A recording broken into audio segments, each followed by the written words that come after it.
तो फ्रेंड्स, एक बार फिर आपके सामने एक नई प्रेजेंटेशन लेके हाजिर है। और जैसा कि आप देख सकते हैं स्क्रीन के ऊपर जो टाइटल आ रहा है, इंटरनेशनल पॉलिटिकल इकोनॉमी।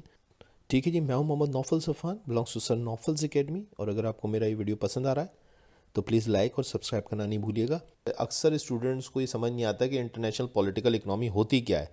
तो चलते हैं पहले इंटरनेशनल पॉलिटिकल इकोनॉमी बहुत सिंपल करने की कोशिश की है। आप देख सकते हैं स्क्रीन के ऊपर इंटरनेशनल पॉलिटिकल इकोनॉमी यानी कि आईपीई, और इसी तरीके से ग्लोबल पॉलिटिकल इकोनॉमी जीपीई, ये दोनों टर्म्स एक दूसरे की साइनोनिमस हैं। देखिए, इंटरनेशनल पॉलिटिकल इकोनॉमी या global political economy is an interaction between, ये एक राब्ता है, एक इंटरेक्शन है, ये एक तबादला है, ये आपस में एक्सचेंज है। किसके दरमियान में? उसमें पहला एक्टर जो है वो ग्लोबल इकनॉमीज़ है, यानी कि ग्लोबल इकनॉमीज़ जिसके अंदर आप एग्जाम्पल ले सकते हैं कंट्रीज़ की। दूसरी है पॉलिटिकल एक्टर्स, पॉलिटिकल एक्टर्स के अंदर आप फॉरेन मिनिस्टर की एग्जाम्पल ले सकते हैं। और तीसरा है इकोनॉमिक एक्टर्स, और इकोनॉमिक एक्टर्स की जो है वो 4 एग्जाम्पल्स मैंने यहाँ नीचे दी हुई हैं। और वो क्या क्या हैं? खुद स्टेट्स भी हैं, स्टेट्स भी एज ए इकोनॉमिक एक्टर काम करते हैं।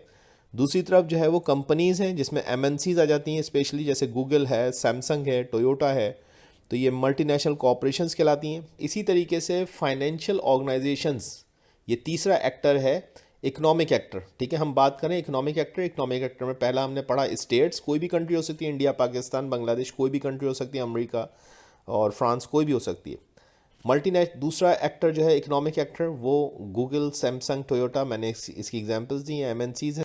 फाइनेंशियल ऑर्गेनाइजेशंस, फाइनेंशियल ऑर्गेनाइजेशंस के अंदर जो है वो वर्ल्ड बैंक और यूरोपियन यूनियन जो है वो आप एग्जाम्पल के तौर पे ले सकते हैं, ये फाइनेंशियल ऑर्गेनाइजेशंस हैं।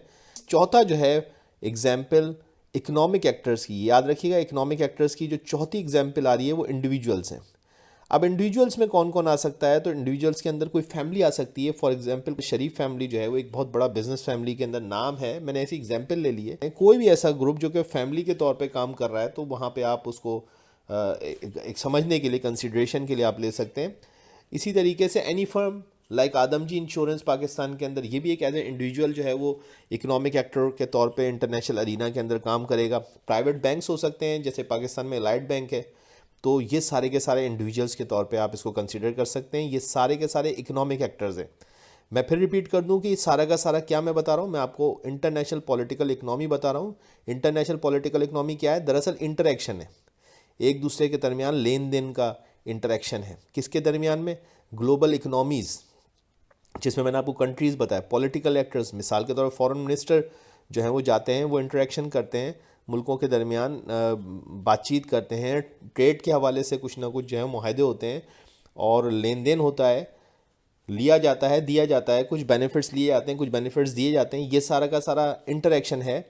इसी तरीके से तीसरा एक्टर जो है वो इकोनॉमिक एक्टर, और इकोनॉमिक एक्टर के अंदर फिर डिटेल में जो है मैंने आपको बताया कि स्टेट्स आ जाती हैं, कंपनीज आ जाती हैं, फाइनेंशियल ऑर्गेनाइजेशन आ जाती हैं और इंडिविजुअल्स आ जाते हैं। तो ये कुल मिला के जो है पॉलिटिकल इकोनॉमी आप इसको कह सकते हैं।